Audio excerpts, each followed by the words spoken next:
o liderado pelo nosso eterno presidente Jair Messias Bolsonaro. Mas que refém. Ô Eduardo Bolsonaro, acorda, sai do delírio. Qual é a droga que vocês usam? Antes estavam rezando para pneu, agora estão falando em reféns do 8 de janeiro. Continuam, de certa maneira, rezando para pneu. Agora há pouco, no trecho anterior, chegou a dizer que tem uma Gestapo. Quem defende Gestapo é o bolsonarismo. O pai dele, que defendia o Ustra, um homem que torturava mulheres, promovia torturas, inclusive, de natureza sexual, colocava os filhos para assistir às torturas, e o Bolsonaro é defensor do Ustra. Se alguém defende Gestapo, que é o nome da polícia nazista, no Brasil, é o bolsonarismo. Então, Eduardo Bolsonaro, poupe o Brasil e, aliás, fica mal, hein? Ele não era aquele valentão que em 2018 dizia que bastava um cabo e um soldado para fechar o Supremo Tribunal Federal? Agora está aí choramingando? Vamos ver o que o valentão falava em 2018? Vamos lá. O pessoal até brinca lá, cara. Se quiser fechar o STF, sabe o que você faz? Você não manda nem um jipe, cara. Manda um soldado e um cabo. Não é querer desmerecer o soldado e o cabo, não. O que é o STF, cara? Tipo... Você vê como eles cantam de galo? Como a gente não pode ter medo? Como eles têm pés de barro?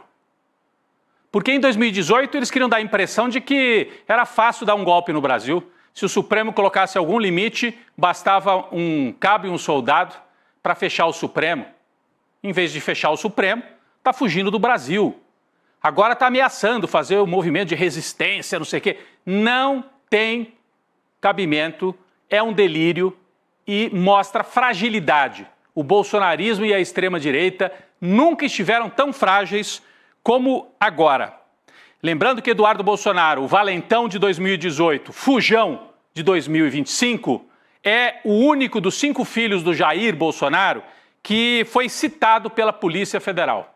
Foi citado pela Polícia Federal no relatório final da corporação sobre o inquérito do golpe. Ele é mencionado pela relação com um dos indiciados pela corporação por elaborar a chamada Minuta do Golpe, e a nossa manchete agora à tarde no isternoticias.com.br. Fujão, deputado larga o mandato e fica nos Estados Unidos. Vamos com a Laura Couto na nossa redação com mais atualizações sobre este caso que está movimentando o mundo político no Brasil. Laura, é com você. Rodrigo, o Eduardo Bolsonaro está nos Estados Unidos desde o dia 27 de fevereiro. E um detalhe, essa é a 4ª vez que ele foi para lá desse ano de 2025.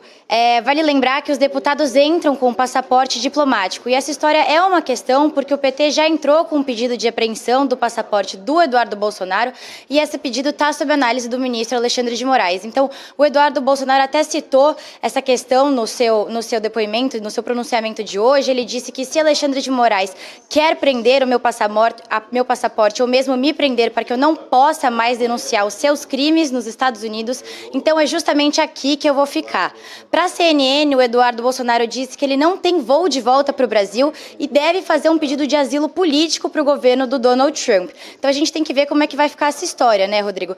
E para finalizar aqui, queria trazer outro destaque. O Eduardo Bolsonaro disse que o seu pai, Jair, pode ser preso e morto na prisão por ser acusado de um golpe de Estado. Então ele disse, não é fácil saber que meu pai pode ser injustamente preso e talvez jamais tenha a chance de reencontrá-lo pessoalmente de novo. Não tenho dúvidas de que o plano dos nossos inimigos é encarcerá-lo e assassiná-lo na prisão ou deixá-lo lá perpetuamente.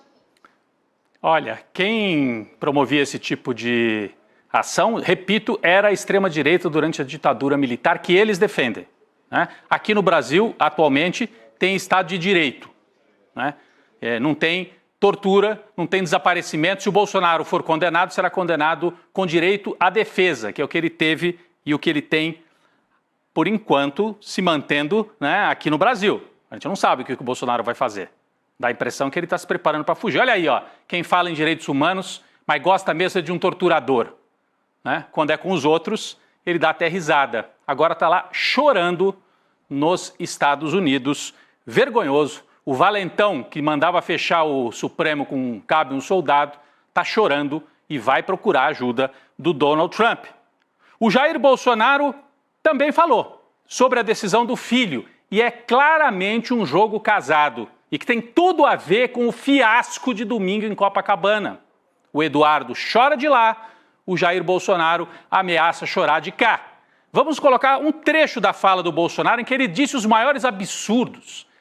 Eu até não vou colocar o trecho em que ele fala em nazismo, porque ele é defensor de algo próximo ao nazismo. Então não venha se fazer de vítima. Mas vamos registrar aqui o que disse Jair, ex-presidente do Brasil, né, sobre a decisão do filho dele de fugir para os Estados Unidos. Vamos lá. Estou aqui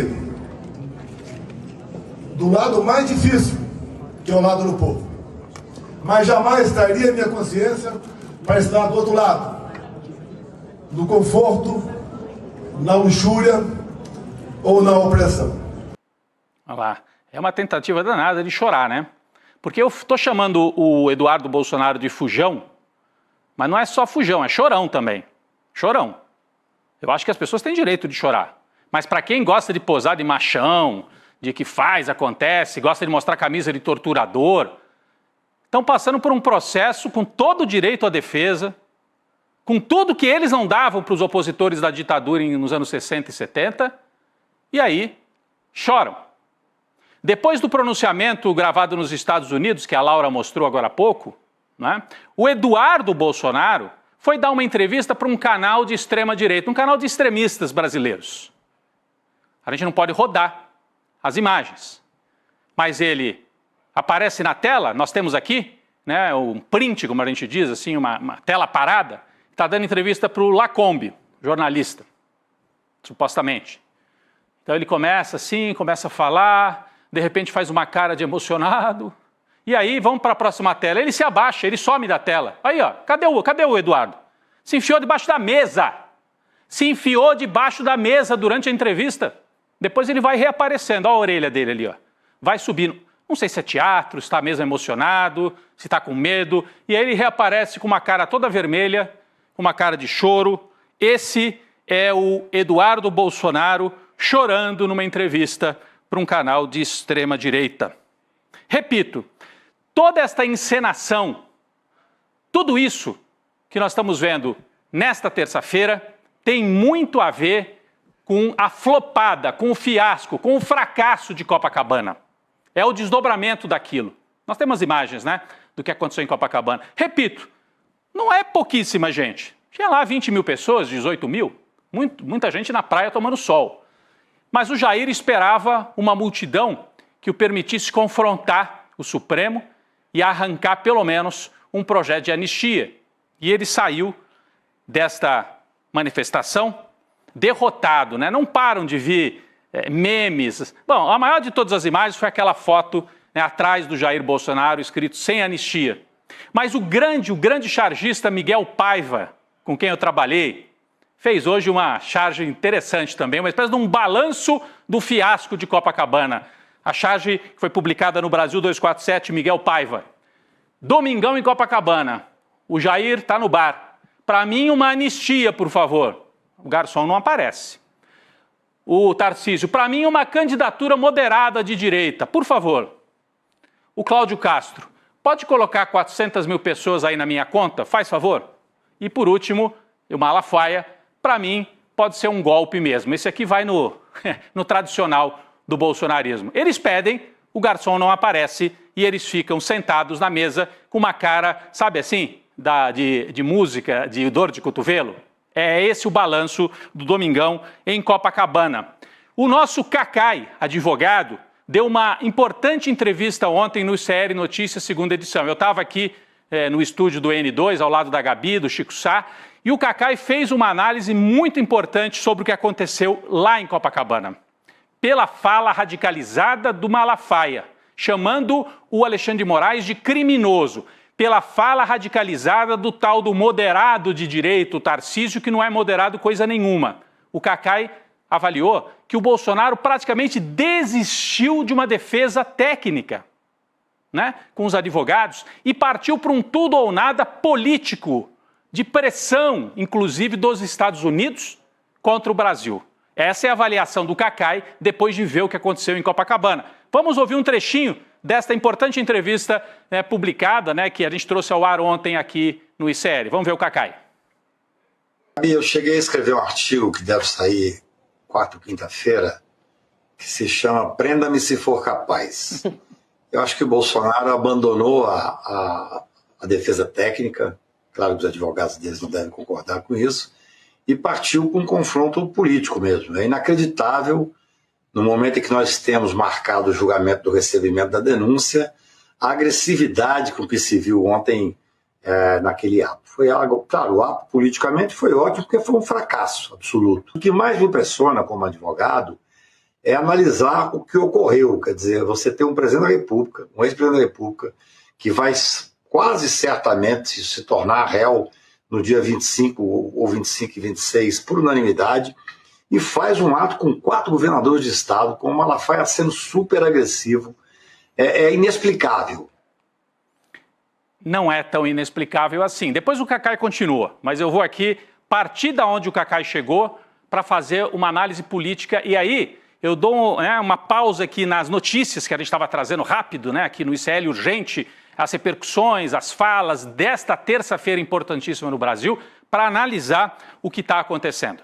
A decisão do Eduardo Bolsonaro, olha, abrindo mão de um mandato, ele foi eleito com 1 milhão de votos em São Paulo, abrindo mão da presidência da Câmara, da Comissão de Relações Exteriores na Câmara, para ficar nos Estados Unidos, sinaliza uma tentativa de construir a narrativa de um estado de exceção no Brasil. Então, abrem mão da defesa técnica, como falou aqui o Cacai, e partem para uma narrativa. E nesse ponto se diferenciam totalmente do Lula, que foi perseguido aí sim pela Lava Jato. O Lula jamais atacou em bloco a justiça brasileira.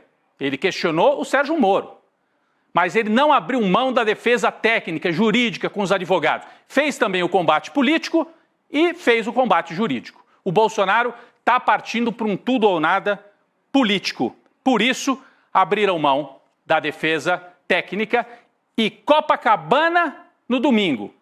E Dudu, Bolsonaro abrindo mão do mandato nesta terça-feira, fazem parte dessa mesma construção narrativa. São peças do mesmo quebra-cabeça montado pelos bolsonaristas para tentar compor a sua estratégia de resistência, porque eles estão na defensiva. Nunca estiveram tão fracos, até pela pouca mobilização do último domingo.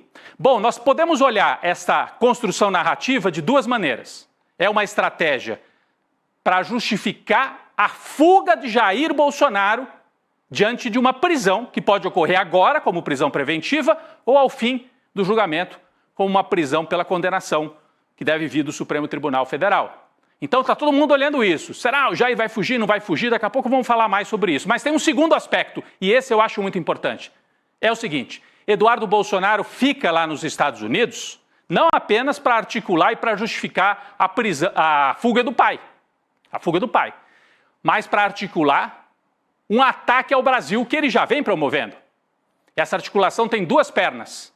As Big Techs, Elon Musk, colocar as Big Techs para atacar o Brasil, para agir já desde 2025, preparando o terreno para 2026 na eleição. Então, o Eduardo Bolsonaro vai ficar lá nos Estados Unidos para articular com Elon Musk, com as Big Techs, com as redes sociais.